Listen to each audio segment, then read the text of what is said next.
Buenas noches, mi nombre es Natalia Aguirre Ramírez y en esta ocasión analizaremos la filosofía general de la naturaleza propuesta por dos autores, May Edward y Artigas.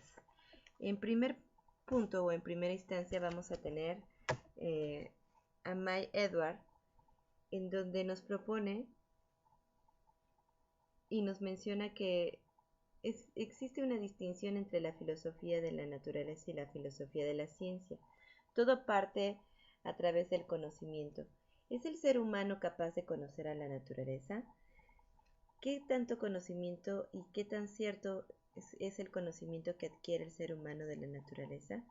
Para esto tenemos que analizar los conceptos, qué concepto existe acerca de la naturaleza, y de este tipo de conceptos surgen los principales problemas fundamentales de la misma. Para ello nos basamos en el concepto de naturaleza que nos dan vagamente May Edward, donde dice que naturaleza es el conjunto de cosas corpóreas y fenómenos vinculados a los procesos que se hallan con independencia a las acciones y a la voluntad humana, es decir, todo aquello que no ha sido tocado por el hombre.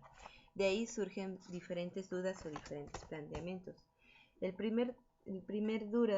primera duda o problemática a conocer es acerca de la dicotomía entre la naturaleza y el hombre. ¿Cómo podemos hacer a un lado al hombre con respecto de la naturaleza? Ese es uno de los principales problemas, sobre todo como sabemos, o precisamente que lo que conocemos de la naturaleza es cierto siempre y cuando el hombre sea el que observa y emita sus propios juicios sobre ella.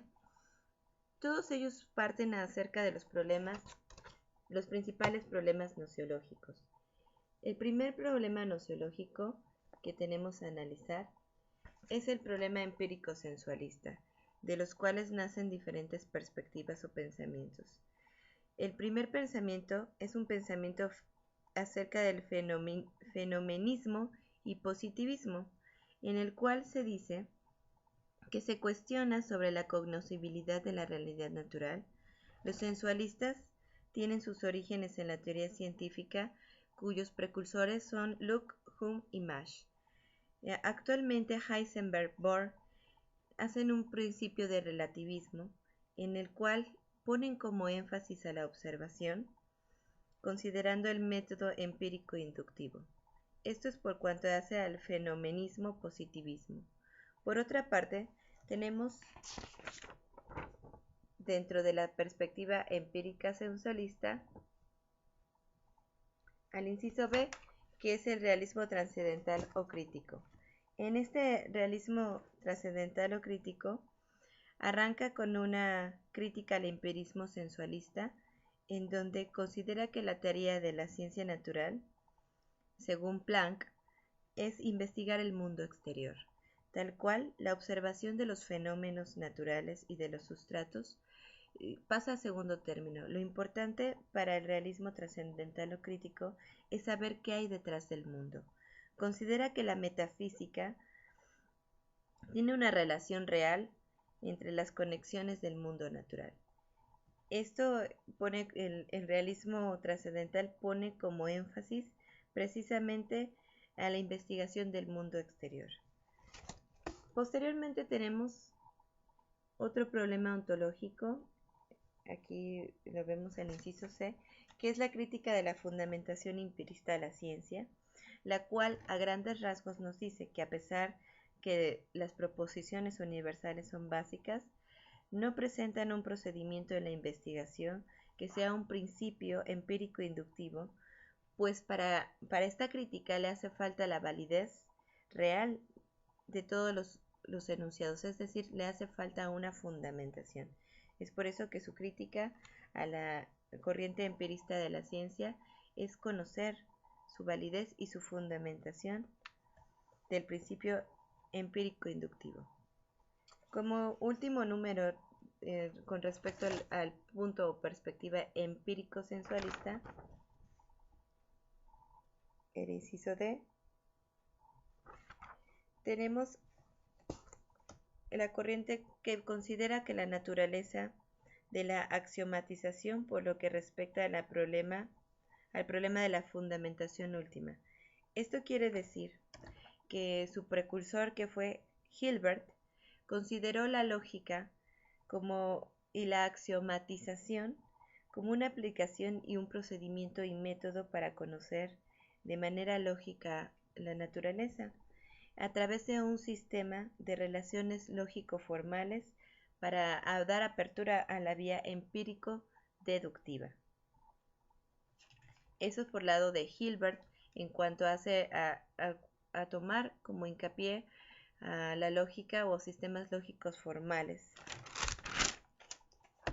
Tenemos todas estas corrientes nacen de la perspectiva empirista sensualista, pero no solamente este es un problema nociológico en la perspectiva empirista sensualista, también nos encontramos a la perspectiva sensualista idealista.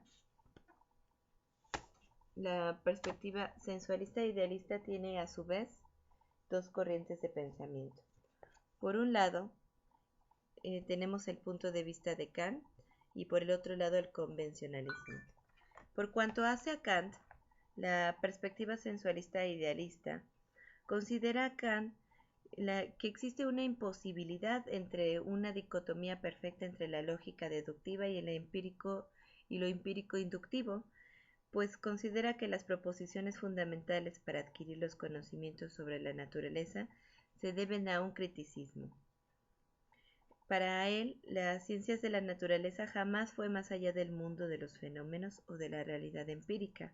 Por lo tanto, encontramos en Kant que sostiene un sistema mecánico fundamentado en el sistema mecánico de Newton para demostrar los principios a priori que surgen de la capacidad tanto perceptible como cognoscible. Sin embargo, dentro de este mismo perspectiva sensualista idealista encontramos al convencionalismo. El convencionalismo es prácticamente una discusión de la fundamentación kantiana respecto de la ciencia.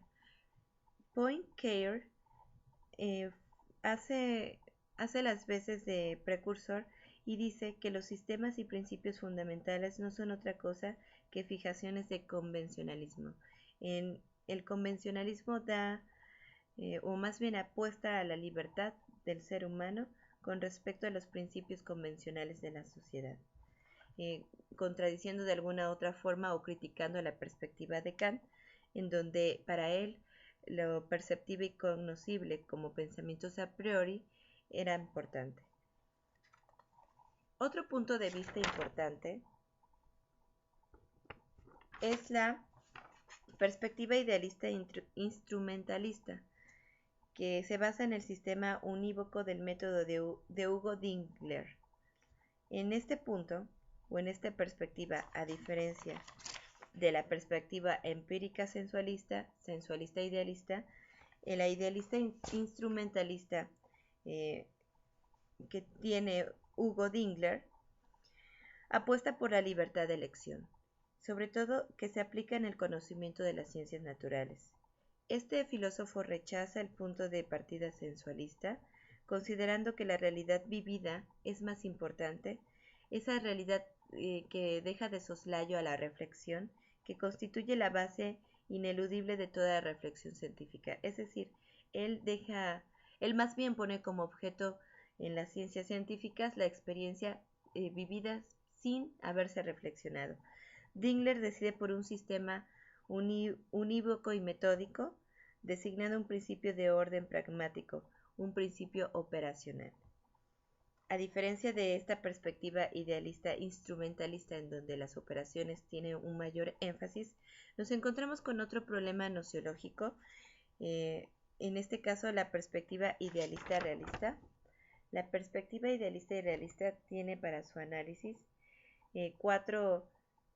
cinco principios o corrientes del pensamiento. La primer corriente del pensamiento la vamos a encontrar con el fundamento aristotélico tomista respecto de las ciencias, en donde, regresándonos a los griegos, nos encontramos a Aristóteles, con un realismo fundando categorías de pensamiento, es decir, podríamos hablar actualmente de la taxonomía con respecto a las ciencias de la naturaleza, de carácter empírico inductivo, eh, que con coadyuvanza a su pensamiento, Tomás de Aquino considera que debe de existir una evidencia en los criterios fundamentales para garantizar la validez absoluta para el reconocimiento al mismo tiempo del ser. Esto con respecto a la perspectiva idealista realista, cuyo fundamento aristotélico son las bases de muchos tipos de pensamientos filosóficos, sobre todo en cuanto a la consideración del carácter empírico inductivo se refiere. Dentro de esta perspectiva idealista realista, nos vamos a encontrar a dos pensadores, a Husserl y a Heidegger, los cuales consideran la significación de la fenomenología con respecto a los problemas fundamentales. En este tipo de pensamiento para los dos, tanto para Heidegger como para Husserl, los problemas de la teoría de las ciencias no es empírica, sino es realista. Se considera si es posible una relación real que trascienda la conciencia por caminos a priori no empíricos deductivos. Para estos filósofos, la ontología de Heidegger como la filosofía de la naturaleza en Husserl abren un campo de estudio a la filosofía natural para llegar a una conclusión, una ontología real. Eso es por cuanto hace a Husserl y Heidegger, que como nosotros conocemos, son precursores de la fenomenología como alguna u otra forma del entendimiento de las ciencias naturales. Como tercer punto de esta perspectiva idealista realista nos encontramos a Hartmann. Hartmann nos abre la teoría del conocimiento y la teología haciendo una crítica en su pensamiento. El mérito en general de Hartmann consiste en poner el problema a priori seriamente en una relación cognoscible a posteriori entre el sujeto y el ente trascendente. Rehabilita este autor, Nicolai Hartmann, nos podemos encontrar su fundamento que es a posteriori, con la relación cognoscible. Es decir, su mérito, como bien lo habíamos mencionado, consiste en esta relación o en este énfasis tanto de los conocimientos que adquirimos a priori como de los conocimientos que podremos o relación que puede existir a posteriori entre el ente trascendente a través de nuestra conciencia. Aquí la palabra clave es la conciencia, debido a que estamos en un punto de partida idealista realista. Otra corriente del pensamiento idealista realista la podemos encontrar con Hering y su imagen precientífica. Este filósofo rehabilita la imagen precientífica del mundo a la luz de la problemática de sus fundamentos. Es decir, para él es importante el conocimiento del mundo a través de sus fundamentos. Y como último punto tenemos a la ontología de Harbelin. Paul Harbelin establece la imposibilidad de una fundación empírica inductiva del conocimiento y de la ciencia persiguiendo un idealismo subjetivo. En general, tenemos 4 diferentes perspectivas que son problemas nociológicos respecto de la naturaleza. Por lo que May Edward nos da un resumen general sobre la situación actual, ya entendiendo todo lo estudiado. Para May Edward, el realismo crítico actual se ayuda con la teoría científica de la naturaleza para ampliar su imagen metafísica del mundo, adicionando toda preposición que debe ser ontológicamente considerada de acuerdo a los hallazgos de la experiencia. Sin duda alguna, la posición de la filosofía dentro de las ciencias naturales, a pesar de que en el siglo XIX se apostó solamente por el empirismo y el positivismo, debemos dejar claro que se elude todo el momento de reflexión y por tanto se deja de soslayo la importancia y el poder de la filosofía como una forma crítica de reflexión ante los problemas imperantes de la naturaleza. Eso es con respecto a las cuestiones eh, sobre la filosofía general y su relación al conocimiento, así como las principales problemáticas nociológicas. Finalmente, tenemos a otro autor por analizar llamado Artigas. Artigas considera la existencia de la naturaleza a través de un orden preexistente con niveles de organización básicos existentes. Hace una diferencia radical en manera conclusoria acerca de las ciencias y la filosofía con respecto a la naturaleza. Para Artigas, las ciencias existe un orden e intenta conocerse, y en la filosofía existe una reflexión del orden de la naturaleza. La diferencia estriba que las ciencias buscan el conocimiento, mientras que la filosofía la reflexión de dicho orden. Para Artigas, todo lo que tenga que ver con la naturaleza tiene un nivel y un orden, así como grados, estructuras, pautas, así como organizaciones intrínsecas que nos va a dar dos puntos medulares con respecto a la naturaleza como una ciencia y la naturaleza como una filosofía, las cuales, desde mi perspectiva, no pueden dejar de ser estudiadas de manera aislada, sino de manera en conjunto para analizar los problemas actuales de la filosofía del hombre, en donde el hombre logra cuestionarse acerca de su humanidad y con respecto al mundo que le rodea. Por mi parte es todo. Muchísimas gracias por su atención.